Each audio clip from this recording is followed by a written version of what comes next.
Hello. ഒറ്റക്ക് വഴിവെട്ടി വന്നവൻ ഒറ്റക്ക് തന്നെ ഓണം തൂക്കി. തട്ടത്തിൽ മറയത്തിൽ പറഞ്ഞ പോലെ ഈ സിനിമ മുന്നിലേക്ക് വന്നപ്പോൾ ചുറ്റുമുള്ളത് ഒന്നും കാണാൻ പറ്റിയില്ല. 2.5 മണിക്കൂറിൽ കൂടുതൽ കാണുന്ന പ്രേക്ഷകനെ ശ്രദ്ധ പതറാതെ പിടിച്ചിരുത്തുന്ന ചിത്രം. ഈ ഓഗസ്റ്റിൽ ഓണസദ്യ പോലെ സമൃദ്ധമായ ചിത്രങ്ങൾ റിലീസായെങ്കിലും ബത്ലഹേം കുടുംബ യൂണിറ്റിന് എല്ലാ കുടുംബങ്ങളെയും ഒരുപോലെ ഈ യൂണിറ്റിലേക്ക് ചേർക്കാൻ കെൽപ്പുണ്ട്. ആബാലവൃദ്ധ ജനങ്ങളും ഓണം ആഘോഷിക്കുന്ന കേരളത്തിലെ പ്രായഭേദമന്യേ ആബാലവൃദ്ധ ജനങ്ങൾക്കും കണ്ടു രസിക്കാവുന്ന ഒരു സിനിമ.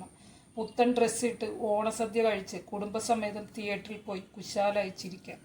ഓണത്തിന് നമ്മൾ അങ്കമാലി ഭാഗത്തേക്ക് ഒരു ട്രിപ്പ് പോയി. അവിടെയുള്ള ബന്ധുക്കളെയൊക്കെ കണ്ട് അവരോടൊപ്പം സമയം ചെലവഴിച്ച് ചിരിച്ച് കളിച്ച് പോരാൻ തോന്നുന്നില്ല. വീണ്ടും അവിടെ തന്നെ തങ്ങാൻ തോന്നും. അതുപോലെ ഒരു അനുഭവമാണ് സിനിമ കണ്ടു കഴിയുമ്പോൾ. തീർന്നു പോയല്ലോ, കുറച്ചു നേരം കൂടി അവരോടൊപ്പം ചെലവഴിക്കാമായിരുന്നു എന്ന് തോന്നൽ. സർവം നിവിൻ മയം. വലിയ പ്രമോഷനോ കൊട്ടിഘോഷമോ അവകാശവാദങ്ങളോ ഒന്നുമില്ലാത്ത വന്ന സിനിമ. പക്ഷെ നമ്മളെ കാണാൻ പ്രേരിപ്പിക്കുന്ന ഒരുപാട് ഘടകങ്ങൾ ഈ സിനിമയ്ക്കുണ്ട്. ഒന്നാമത്തെ കാരണം സൂപ്പർ ഹിറ്റ് ചിത്രം പ്രേമലുവിന് ശേഷം ഗിരീഷേരി സംവിധാനം ചെയ്യുന്ന സിനിമ. അത് തന്നെ വലിയ പ്രതീക്ഷയാണ്. പിന്നെ പ്രേമലുവിന് ശേഷം ഫഹദ് ഫാസിലും ദിലീഷ് പോത്തനും ശ്യാം പുഷ്കരനും ചേർന്ന് നിർമ്മിക്കുന്ന ചിത്രം. ഗിരീഷേരി നിവിൻ പോളിയുമായി ഒന്നിക്കുന്ന ചിത്രം. നിവിൻ പോളിയും അമിതാഭ് ബൈജുവും ആദ്യമായി ഒന്നിക്കുന്ന ചിത്രം. പ്രേമലുവിന് ശേഷം അന്യഭാഷകളിൽ പോയി വെന്നിക്കൊടി പാറിച്ച് അമിതാഭ് ബൈജു വീണ്ടും മലയാളത്തിലെത്തിയ ചിത്രം. സൂപ്പർ ശരണ്യക്കും പ്രേമലുവിന് ശേഷം 3-ാം തവണയും മമിത ഗിരീഷേരിയുടെ സംവിധാനത്തിൽ നായികയാവുന്ന സിനിമ. കൂടാതെ ഭാവന സ്റ്റുഡിയോസുമായി നിവിൻ ആദ്യമായി ഒന്നിക്കുന്ന ചിത്രം. അങ്ങനെ ഒട്ടേറെ പ്രത്യേകതകളുമായി എത്തിയ ചിത്രമാണ് ബത്ലഹേം കുടുംബ യൂണിറ്റ്. തണ്ണീർമത്തൻ ദിനങ്ങളും പ്രേമലുവിനും ശേഷം ഗിരീഷേരിയുടെ റോംകോം വിജയ ചിത്രങ്ങളിലേക്ക് ഒരെണ്ണം കൂടി ബത്ലഹേം കുടുംബ യൂണിറ്റ്. സർവമായയ്ക്ക് ശേഷം നിവിൻ ഒരിക്കൽ കൂടി കോടി ക്ലബിലെത്താനുള്ള എല്ലാ സാധ്യതയുണ്ട്. മമിതയും നിവിനുമായുള്ള കെമിസ്ട്രിയും നിവിൻ്റെ കോമഡി ടൈമിങ്ങും ഒക്കെ അപാരമാണ്. വമ്പൻ സെറ്റുകളോ ഫൈറ്റോ കാമിയോ റോളുകളോ കോടിക്കിലുക്കമോ ഒന്നുമില്ലാതെ സാധാരണക്കാരുടെ കഥ പറഞ്ഞ് നമ്മളെ രസിപ്പിച്ചും കരയിപ്പിച്ചുമൊക്കെ കോടികൾ വാരുന്ന ഒരു ഗിരീഷേരി മാജിക്കാണ് വീണ്ടും കാണുന്നത്. പ്രായമായവരെയും ജെൻസി പിള്ളേരെയും ഒരുപോലെ രസിപ്പിക്കുന്ന ഒരു സിനിമ. മമിതയുടെ കാര്യം പറഞ്ഞാൽ പ്രേമലുവിന് ശേഷം മമിത കേരളത്തിലേക്ക് കണ്ടിട്ടേ ഇല്ല മമിതനെ.